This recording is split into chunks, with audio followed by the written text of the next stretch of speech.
Well, tomorrow is Election Day statewide, and here in Harris County, local races are focusing on the economy. Joining us in the studio to talk about the current Texas economy is a gentleman who has served as Secretary of State, Attorney General, and as the Governor of Texas, Mark White. Mr. White, thank you for joining us. Thank you very much. First, you actually ran for the governor's office in 1982 to defeat the Republican incumbent Bill Clements because of his poor economic numbers and lack of support from minority groups. How has the Texas economy changed since you were governor? Well, when I gave my inaugural address, we talked about the future of Texas not being at the bottom of a oil well, but was in the classrooms of our schools across Texas, and we put a new emphasis on education. And that emphasis included higher pay for school teachers, smaller class sizes, higher standards for graduation, emphasis on math and science, early childhood education. All these things, when done properly, are going to produce young people who are prepared for the future. I've always felt that the best educated people have the best chance of getting to the goal line first, and we want all Texans to have that opportunity. We tried hard to do it. We made great progress. And today, though, we're seeing some fallback in the way in which we finance education. I'm going to ask you a little more about education in a minute, but first I'd like to go to the fact that Texas has always been a state that depended on agriculture as one of its primary economic sources. What about the current drought? Does the state understand the full ramifications of this ongoing condition, and to what extent is the state going to be affected by this drought in its agricultural section? Well, I think it points out the people who've been talking about global warming. The science behind global warming has been discounted by some who think that it's really false science. But the smart thing for us to do is to assume that global warming is a problem, and let's start dealing with it, because even if it isn't a problem, it's the right thing to do. And that's to control give better controls over our environmental impacts and conserve water, conserve fuel, conserve in energy. All of those are the smart things to do, so why don't we do it right? You know, of course, there were protests this week at the White House in Washington, D.C. against the Trans-Canada Keystone Pipeline bringing tar sands oil to refineries here in the Houston area. To what extent is Texas able to reconcile itself to environmental needs and changes? I can remember when there was a plan to bring a pipeline through the hill country when I was governor, and there was so much opposition to it. I just told the people, I said, look, we have pipelines all over Texas, but there's some right places for pipelines, and there's some decidedly wrong places for pipelines. So I would suggest to the president and others who are looking at this problem, we need the pipeline. Let's put it in a place where it's not going to be hurting the environment. Pipelines are safe when done properly. You need to have oversight, government regulation of those pipelines to make sure that safety precautions and environmental precautions are maintained. And then we'll get the benefit of the jobs and the resources that are going to come through that pipeline. Remember this.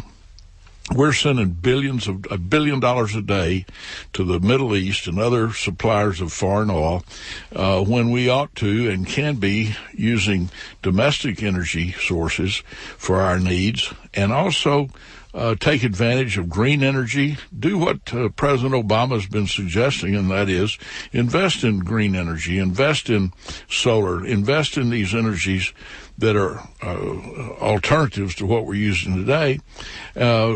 Transfer our needs for diesel fuel to using natural gas. All of this will improve the environment and also improve our economy. Well, that's a good question here. Now, are we more diversified in our economy now than, say, when Rick Perry took office? Well, let me say that diversification took place, or started to take place, when I was in office. When I was there, 1982-3, we had 20% of our state revenue came from oil and gas. Mm-hmm. When I left 4 years later, that 20% had dropped to about 10%. So because of a decline in the price of oil, the economy had slumped, and we had diverted some of our energy needs to other sources.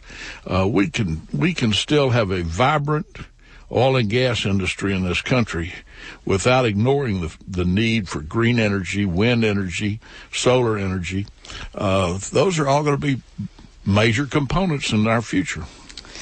You've always been supportive of education, and let's get back to that for a second, and the need to improve education for minorities especially. Since your term as governor, is our current system able to integrate immigrants and their children into our educational system to make them productive future citizens? Well, that's one of the biggest issues that we have today confronting America. We see so much anti-immigrant conversation in states like Alabama and Arizona and other places around the country.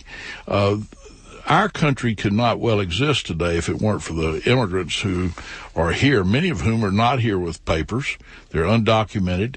But if you look in the kitchens across America, you'll find an enormous number of Hispanics that are doing the cooking in those French restaurants, and they do a great job. We need to be taking into account the need to educate the children, all children, here in this country. They're going to be the natural resource of the future. What about the political leadership in Austin? To what extent is the leadership making decisions to help or hinder the state's economic condition? Well, at a time when we have increasing populations of young people who are coming into this state or who have been born into this state, you cannot ignore their educational needs. We have the resources in Texas to pay for the education of our children. We should not cut back there. You cannot push the pause button, just like you would on a VCR, to pause the video on the education of the young people in America. Texas children need to be educated now. You can't push the pause button for their education. And for that reason, we need to see that leaders in Texas recognize that we are a rich state, but we'll be an even richer state with a well-educated population, whether they be from Hispanic communities, families, or countries. Every citizen, every person in this state needs to have the opportunity for a full education. Let me ask you another question about rural versus urban economic growth. Now, you've worked on projects to bring internet connectivity to rural areas. Is this happening? How's that going? Well, it's not happening fast enough, and I'll give you an example of the benefits that flow from the ability to have access to broadband technology across America. President Obama is doing a great deal and putting an emphasis on this, but it's something that needs to be done because just go look at your iPhone, go look at the apps that are associated with the iPhone. Almost every one of those apps is a reflection of the innovation of the minds of people in this country. They've done things that only in America would people dream of doing, and the ability to take advantage of that high-speed internet, if it's denied to rural America, then you've denied rural America an opportunity to be part of the growth in our society, both the economy and the intellect. Young people in rural Texas today who have no access to high-speed internet are deprived of the educational opportunities that come with the internet through your access to so many different educational programs. Is it turning our citizens into second-class citizens because of that denial? Well, let's say it this way. It's going to prevent them from being first-class citizens. Look what happened under Lyndon Johnson and Franklin Roosevelt. There's some things that are so true today that were true then. People criticize Franklin Roosevelt for being a socialist. And he built, through the Works Progress Administration, the CCC, as we go up the lakes there in the Colorado River, the dams that were built, the co-op that was built to provide electricity, the REA that brought electricity. I was with some of my Republican friends up there, and they were criticizing this socialist Obama. I said, thank God for that socialist Franklin Roosevelt. Otherwise, we'd be up here looking at some goat trying to find water and lights if it weren't for Franklin Roosevelt and LBJ. Are cities supposed to do well in the future if we don't have public transportation or a better infrastructure? Let me say this. If we don't get some better roads, we're going to tear our vehicles up. We'll all be walking. Some of this money that was supposed to have been spent on highways here in this state, I'm afraid, was diverted to other projects. It cost maybe $1 million a mile to resurface and asphalt resurface a roadway. I think we'd all be well advised to make those investments in our infrastructure that President Obama is talking about. This is very simple. Our roads look worse in Iraq. If we had as good a roads as they have in Iraq, we'd be well off. Would do as well. Well, we have a little bit of breaking news, and since you are involved in this, I'd like to bring it up while you're doing it. That the KPFT has learned that Texas death row inmate Hank Skinner has just received a stay, and prosecutors argue that Skinner, who came within hours of death last year, is trying to delay justice. But they say that Skinner's lawyers made the conscious decision at trial to forego the DNA testing because they feared it would further implicate their client. And Texas officials say that Skinner shouldn't be able to demand the testing post-conviction. We are getting more news as this comes along, but you've got a horse in this race, don't you? Well, I think that the Skinner case is a good example of why we need to use the latest technology. DNA is the best example. And let's make certain before a person's executed, we eliminate all question of guilt or innocence. Surely he did not ask for DNA testing at trial because his lawyer was fearful that it might show that his client, in fact, did the crime. Well, that's fine. That's a legal procedure. But when you come to the overall view of things, Texas never wants to get the reputation of executing innocent people. Let's extinguish all questions associated with this man's guilt or innocence. Test the DNA. Let's test it and get that beside us, do the best we can to make certain we never execute an innocent person. And finally, you are here in Houston to appear as an MC at former FDIC William Isaacs' book signing on Wednesday, November the 9th, coming up. And Isaacs disagreed strongly with the TARP bailouts. Can you tell us, do you support his economic policy vision? Well, I think that it's wise to listen to a set of alternatives. What happened back during the TARP bailout was probably an overreaction. There was a great deal of fear that was running through American leaders in the business as well as political community about the impact of the failure of Lehman Brothers. Fact of the matter is, the failure to regulate properly brought about the concerns that we are now dealing with. Proper regulation would have eliminated some of those problems. The failure, let's say it another way, if we had not repealed Glass-Steagall, of 1933 law, which was a law that was set up to prevent the very things that happened in 2008. Speculation. And we haven't done enough to re-regulate that industry and to make certain that our banks and financial institutions are there as a protected resource. If they're going to receive government protection, then they certainly need to have the public interest involved. And today, you cannot say that. Well, Governor White, thank you so much for joining us. We've run out of time. I could talk to you all day.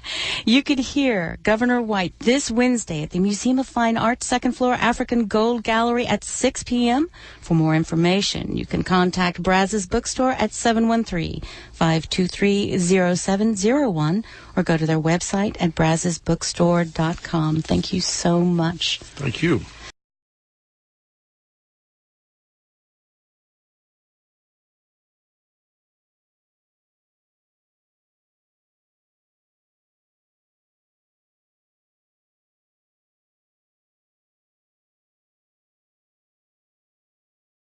On math and science, early childhood education, all these things, when done properly, are going to produce young people who are prepared for the future. I've always felt that the best educated people have the best chance of getting to the goal line first, and we want all Texans to have that opportunity. We tried hard to do it. We made great progress.